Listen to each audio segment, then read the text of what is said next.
More entertainment. Morgan joins us now, first in the morning. And oh my goodness, let's get right to it. Ugh. Nicole and Keith. This is the breakup heard around the world. I'm so devastated, and I don't even know them personally. So here's the thing. Nicole Kidman filed for divorce yesterday after 19 years of marriage from Keith Urban. Here's what we do know. They got married in 2006, a year after they met at a gala in L.A. Apparently, they've been separated since the beginning of the summer.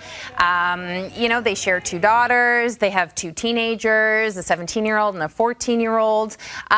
Here's what sources are saying, and I think we're going to hear more about this. So just as I was walking in here, I got an update. One of the sources are saying that Nicole Kidman was very supportive of Keith Urban's career, but Keith Urban wasn't as supportive of Nicole Kidman's career. We do know in the past couple of years, Nicole Kidman has been working a lot. Like, she is, so many people ask her, like, how are you handling all this? Because she's just in project after project. And Keith Urban, listen, he's on tour right now, or he was especially in the summer, he was on tour. Nicole Kidman was filming Practical Magic 2. Could that have been the thing that really separated them? Other sources are saying that Nicole Kidman did not want this, that she was trying very hard to make this work. I read another source, a lot of sources, guys, but another source saying that people close to Keith Urban said this doesn't come as a big surprise. All right. Well, I think all eyes will be on Keith's show tomorrow night, right? It's in Hershey, Pennsylvania. It'll be the first time he's on stage since this news broke. That's it. We got to talk about something that's going viral. We also talked about this on the show early this morning. So there is a concert clip of Keith Urban with his guitar player, Maggie. It's going viral because he changed the lyrics to a song called The Fighter, which he notoriously wrote about Nicole Kidman. He replaced the lyrics that says baby, we're assuming in reference to Nicole Kidman, when he wrote that song, and replaces baby with Maggie. So take a look at the clip. We're going to talk a little bit about that.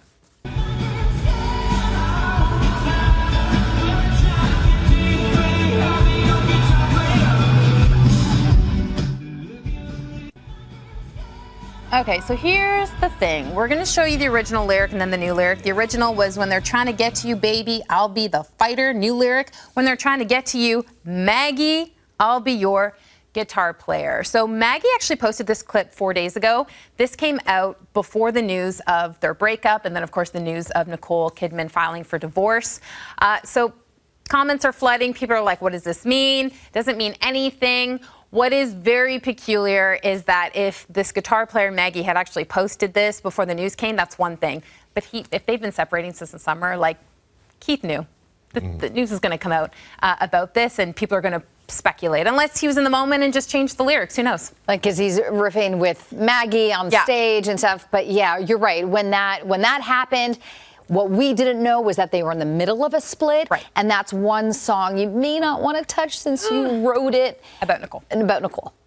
But there's just a lot. I think you're going to see more sources are saying. It's a big Hollywood People are couple. reading a lot into a lot of things right now, and They I don't are. think we've had an official word or statement from Nicole or Keith yet, right? We haven't. Right. Waiting on that. Yeah.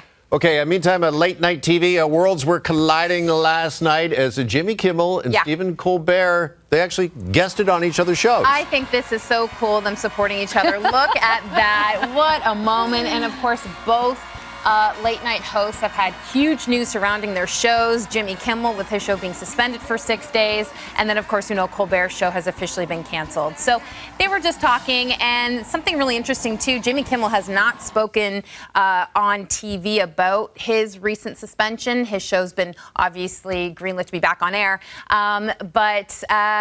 Stephen Colbert said, did you ever think that the President of the United States would be celebrating your suspension? And here's what he had to say. Did you ever think the President of the United States would be celebrating your unemployment? I mean, that son of a is really unbelievable. Mr. Son of a I mean, Mr. Son of a His royal... Yes. Yeah, no, I never imagined that we'd ever have a president like this. And I hope we don't ever have another president like this again. He goes on to say that the live audience, the day he found out that his show was being suspended, the live audience was already coming into studio. The team had no idea. The minute he found out, the only place, because he's completely surrounded by a team, the only place that he had time to kind of digest this information was in the bathroom. Well, most of us, that's where we often digest information. Yeah. And just in case digest a lot of things, actually. Yeah. Sorry. That's a tribute to Colbert. No, yeah. And to Kimmel, just trying for a little humor. It's good. But yeah, so it's nice to see them support each other. And of course, if you haven't been following this story, Jimmy Kimmel was suspended for 6 days over comments he made surrounding the death of Charlie Kirk. So, okay. Yeah. Thank you, Morgan. Appreciate it this morning. Good to see you.